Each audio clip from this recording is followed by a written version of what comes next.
अभी आ रहे हैं, अभी आ रहे हैं। वहाँ से मिर्ची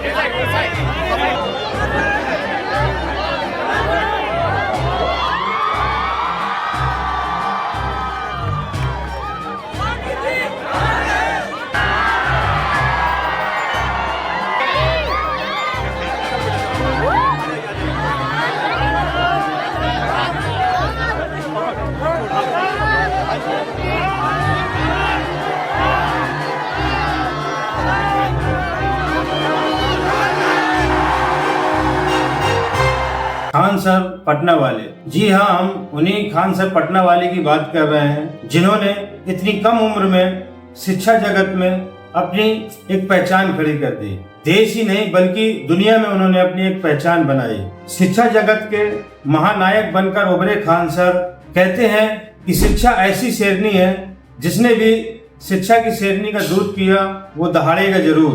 उनका लक्ष्य है इस देश में हर घर में शिक्षा पहुंचाना। जो बच्चा गरीबी और कमजोरी की वजह से नहीं पढ़ पाते, उनके लिए वो जगह जगह पूरे देश पर अपने इंस्टीट्यूट ब्रांच खोल रहे हैं ताकि गरीब से गरीब बच्चा शिक्षा पा सके। उसी शिक्षा के महानायक खान सर का प्रोग्राम बुंदेलखंड की धरती राठ में स्वामी ब्रह्मानंद कॉलेज पर उनका प्रोग्राम था। जब वो प्रोग्राम पर आए तभी वहां पर छात्रों ने भारी बवाल कर दिया। छात्रों ने जमकर नारेबाजी की। आखिरकार क्या है पूरा मामला छात्रों के बवाल करने का और नारेबाजी करने का, जानने के लिए बने रहिए वीडियो के अंत तक। दोस्तों, आपसे एक हम्बल रिक्वेस्ट है कि अगर आपने अभी तक मेरे चैनल को सब्सक्राइब नहीं किया है तो प्लीज मेरे चैनल को सब्सक्राइब करें और बेल आइकन को प्रेस करें ताकि जब भी नया वीडियो बने सबसे पहले आप तक पहुंचे। आदाब, नमस्कार, मैं हूं मुबीन खान। आज की जो कहानी है वो है उत्तर प्रदेश के हमीरपुर जिले की। उसी हमीरपुर जिले का एक कस्बा है राठ, और उसी राठ में एक महाविद्यालय है, स्वामी ब्रह्मानंद संस्कृत महाविद्यालय। इस महाविद्यालय के जो संस्थापक थे स्वामी ब्रह्मानंद महाराज। 13 सितंबर 1983 को उनका निधन हो गया था। जब से लेकर आज तक हर साल उनकी पुण्यतिथि मनाई जाती है। कॉलेज के आयोजक हर साल पुण्यतिथि पर आयोजन करके उनको याद करते हैं और मुख्य अतिथियों को बुलाकर उनकी जीवन पर रोशनी डालते हैं। और इसी प्रोग्राम में पटना वाले खान सर को मुख्य अतिथि के रूप में राठ स्वामी ब्रह्मानंद कॉलेज पर बुलाया गया था। इस प्रोग्राम पर रोशनी डालने से पहले आप स्वामी ब्रह्मानंद महाराज के जीवन पर कुछ रोशनी डालते हैं। स्वामी ब्रह्मानंद महाराज, जिनको हम त्याग की मूर्ति के नाम से भी जानते हैं, स्वामी ब्रह्मानंद महाराज परोपकारी, समाज सुधारक और स्वतंत्रता सेनानी और राजनेता भी थे। स्वामी ब्रह्मानंद महाराज बचपन से ही इस समाज में फैले अंधविश्वास और कुरीतियों का डटकर मुकाबला किया करते थे और अंधविश्वास के हमेशा खिलाफ खड़े रहते थे। उनका मूल नाम शिव दयाल था, लेकिन वो बचपन से ही रामायण, महाभारत, गीता और अन्य शास्त्रों पर महारत हासिल कर ली थी और इन सभी धार्मिक ग्रंथों का अध्ययन किया था। तभी से लोग उन्हें स्वामी ब्रह्मानंद कहकर बुलाने लगे थे। स्वामी ब्रह्मानंद महाराज बहुत ही संघर्षशील स्वतंत्रता सेनानी भी थे और वो गांधी जी के साथ आंदोलनों में भी भाग लिया। उनके साथ नमक आंदोलन और भी कई आंदोलनों में नाम लिए साथ काम किया और उन्हीं के कहने पर गांधी जी एक बार राठ भी आए। स्वामी ब्रह्मानंद महाराज जब गांधी जी से मिले तब उन्होंने उनको कुछ जिम्मेदारियां पंजाब की दी और स्वामी ब्रह्मानंद महाराज पंजाब जाकर वहां पर आजादी के लिए तमाम स्वतंत्रता सेनानी के दीवानों से मिले और देश की आजादी के लिए एक अच्छा संगठन तैयार किया और वह पंजाब में रहकर पंजाब में ही अनेकों पाठशालाएं खुलवाई। वो जहां पर भी रहे शिक्षा का अलग जगाते रहे। जब स्वामी ब्रह्मानंद महाराज वापस राठ आए तब उन्होंने 1938 में स्वामी ब्रह्मानंद कॉलेज की स्थापना की और फिर 1943 में उन्होंने स्वामी ब्रह्मानंद संस्कृत महाविद्यालय की स्थापना की और उन्होंने पिछड़े बुंदेलखंड में शिक्षा की ऐसी एक अलग जगाई जिसकी लौ आज भी जल रही है। और शिक्षा जगत में उन्होंने खूब मेहनत की और इसी स्वामी ब्रह्मानंद महाराज इंटर कॉलेज और महाविद्यालय से जो भी छात्र निकले वो देश के कई सेवाओं में आज भी सेवा दे रहे हैं। उसी प्रोग्राम में आए खान सर, जब राठ के आसपास स्टूडेंटों को पता चला पटना वाले खान सर राठ आ रहे हैं, तभी छात्रों में ऐसी दीवानगी देखने को मिली कि सड़कों पर छात्र नजर आ रहे थे। खान सर की एक झलक पाने के लिए ऐसी दीवानगी कि लोगों को जहां जगह मिली, कोई छतों पर चढ़ा, कोई रेलिंग पर चढ़ा, कोई कहीं पर चढ़ा, लेकिन उनकी दीवानगी इस कदर थी कि बस खान सर की एक झलक पाना चाहते थे। जब वो महाविद्यालय के अंदर पहुंचे तभी छात्रों का एक हुजूम छत पर चढ़ गया और एक हुजूम छत के रेलिंग पर चढ़ गए। वहां पर एक बड़ा हादसा हो सकता था, लेकिन जैसे तैसे करके प्रशासन ने उन छात्रों पर काबू पाया और इसी को लेकर खान सर काफी नाराज भी हुए। जो आयोजक करता थे उनसे काफी नाराज हुए कि आप लोगों को जब मालूम था कि यहाँ पर इतने छात्र आ सकते हैं तो आपको एक अच्छी व्यवस्था करनी चाहिए थी और छात्रों के बैठने की और उनके रुकने की एक अच्छी व्यवस्था देनी चाहिए थी। वहीं पर स्वामी ब्रह्मानंद महाविद्यालय के प्रबंधक और आयोजकों ने खान सर को स्वामी ब्रह्मानंद पुरस्कार से सम्मानित किया, शॉल डालकर उनका मान बढ़ाया। तभी खान सर वहां पर अपना भाषण भी दिया और भाषण में उन्होंने कहा कि दुनिया में ऐसी कोई बंदूक नहीं है जिसकी गोली खत्म ना हो, लेकिन शिक्षा एक ऐसी बंदूक है जिसकी गोलियां कभी खत्म नहीं हो सकती और जब तक चाहो इसको चलाते रहो। इसलिए इस बुंदेलखंड के छात्रों और अभिभावकों से भी उन्होंने अपील की कि स्वामी ब्रह्मानंद महाराज ने जो शिक्षा की अलख जलाई थी उसकी लौ को बुझने मत देना। और उन्होंने स्वामी ब्रह्मानंद महाराज के बारे में कहा कि वो स्वामी ब्रह्मानंद महाराज एक अवतारी पुरुष थे जिन्होंने इस पिछड़े बुंदेलखंड में शिक्षा की अलख जगाई। और उन्होंने कहा कि मैं स्वामी ब्रह्मानंद महाराज महाविद्यालय के आयोजकों से अपील करता हूं कि इस लौ को बुझने मत देना, इसको हमेशा जलाए रखना। आइए सुनते हैं उन्होंने खान सर ने क्या कहा। धन्यवाद सबका। बुंदेलखंड की धरती को सबसे पहले नमस्कार।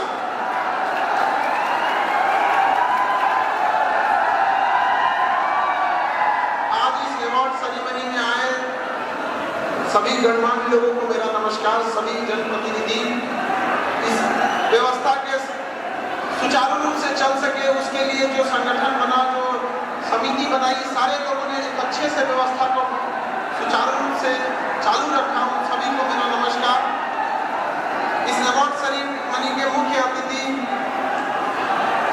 बड़म श्री विजेता हमारे डॉक्टर बीके संजय सर, विशिष्ट अतिथि मध्य प्रदेश से आई बहन मेघा वर्मा, आपने जो अपना प्रेरणादायक जो अपने अभिव्यक्ति यहाँ की वो बहुतों के लिए प्रेरणा का स्रोत बनेगी। हमको यहाँ इस समिति से जोड़ने और यहाँ स्वामी जी के बारे में एक एक चीजों को विस्तार से बताने के लिए हमारे नरेंद्र सिंह जी को बहुत बहुत नमस्कार। और इस समिति में जितने लोगों ने इसको अच्छे ढंग से चालू रखा और आप विद्यार्थियों को जितने अभिभावक हैं सभी लोगों को नमस्कार। देखिए, जन्म हम सब लोग लेते हैं पृथ्वी पर, कभी कभी किसी का अवतार होता है। तो आज हम जिस वारांगण में बैठे हैं, हमारे स्वामी जी का हमें जहाँ तक लगता है उनका जन्म नहीं एक अवतार हुआ था और इस बुंदेलखंड की धरती का सौभाग्य है। तो आप जैसे लोग वो सौभाग्यशाली है जिनको ऐसे परमात्मा मिले यहाँ पर। जब हम यहाँ आए थे तो हमारे साथ में सारी जानकारियों को हमें नरेंद्र भाई बता रहे थे। तो एक एक चीजों को एक इतने कम उम्र में उन्होंने एक सन्यासी जीवन को अपनाया, कैसे इस क्षेत्र के लिए लड़ाई लड़ी, और उस समय जिस समय लोग रोटी कपड़ा मकान को ही सब कुछ समझते थे, पेट भर अनाज हो जाए वही समझते थे, उस समय उनकी सोच इतनी दूरदर्शी थी कि जितना बड़ा विद्यालय महाविद्यालय खड़ा कर दिए, आज के समय हम और आपके औकात के बाहर की चीज है, ये उस समय वो करके गए थे। लेकिन अब हमें जरूरत है उनके किए गए कार्यों को आगे बढ़ाने की। जितना वो कर चुके हैं उनका सपना इससे कई गुना आगे था, ताकि आने वाली पीढ़ियां इसे और आगे ले जा सके, क्योंकि बिना शिक्षा के आप कहीं आगे नहीं जा सकते। यही सबसे सस्ता और सुलभ हथियार है, और हर हथियार की अपनी मैगजीन क्षमता होती है कि उसमें कितने बारूद आ सकते हैं, कितनी गोलियां आ सकती है। लेकिन शिक्षा एक ऐसा हथियार है जिसका गोली कभी खत्म नहीं होता है। और आप आज के टाइम में मेटल डिटेक्टर में हथियार पकड़े जाते हैं, शिक्षा रूपी हथियार किसी मेटल डिटेक्टर में नहीं पकड़ा जाता है। और शिक्षा उस सेती का दूध है जिसने इसे पिया है वो दहाड़ा है। और आप सौभाग्यशाली हैं जो स्वामी जी ने इतना बड़ा आप लोगों को संस्था बना के दिया यहाँ पर। अब मैनेजमेंट हो गए, इसके जो भी कार्यकारी सदस्य हैं, जो यहाँ के लोग हैं, जो कुछ है, जो इस बुंदेलखंड की धरती को एक और नए मुकाम पे ले जा सकते हैं, अब उनका कर्तव्य बनता है, हम सब का कर्तव्य बनता है कि इसे और आगे ले जाए। जब हम यहाँ आए और इतनी बड़े महाविद्यालय को देखे तो हमें एक चीज का मतलब खुशी हुई कि स्वामी जी की दूरदर्शी सोच, लेकिन एक दुख हुआ कि इसे विश्वविद्यालय नहीं बनाया गया। अगर ये विश्वविद्यालय नहीं तो विश्वविद्यालय क्या? अगर ये विश्वविद्यालय नहीं है तो परिभाषा क्या होती है विश्वविद्यालय की? हमें लगता है कि अगर एक केंद्रीय विद्यालय नहीं बन सका, राज्य विद्यालय नहीं बन सका, तो बुंदेलखंड की धरती में ऐसी क्या कमी है जो आप लोग मिलकर इसे प्राइवेट संस्था क्यों नहीं बना सकते? क्यों नहीं बना सकते?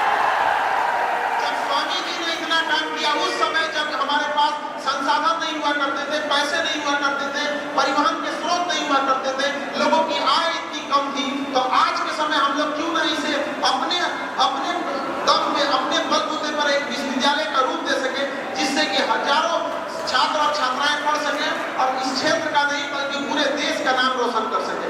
ये बहुत सौभाग्य की बात है जो आप लोगों के पास इतना बड़ा प्रांगण है।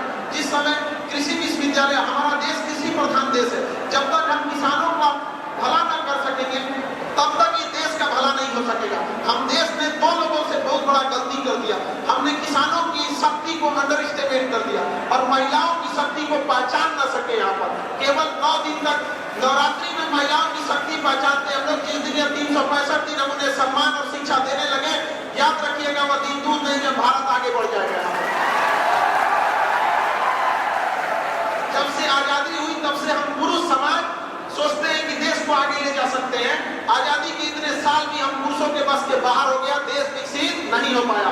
जबकि हमसे हमारे साथ 2 परमाणु हमला झेला जापान आज कहां पहुंच गया, जिसका सबसे बड़ा कारण है कि उसने विकास को, शिक्षा को, संस्कार को कभी भी महिला पुरुष में नहीं बांटा। उसने महिलाओं को भी बराबरी का अधिकार दिया।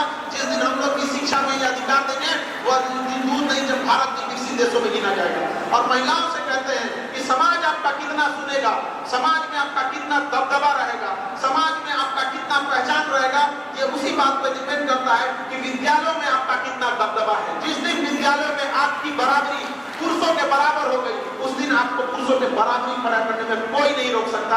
ये क्रांति की शुरुआत विद्यालयों से होती है यहाँ पर, क्योंकि एक शिक्षित व्यक्ति जितना बेहतरीन ढंग से क्रांति ला सकता है, समाज में बदलाव ला सकता है, उतना एक अशिक्षित व्यक्ति से मुश्किल होता है।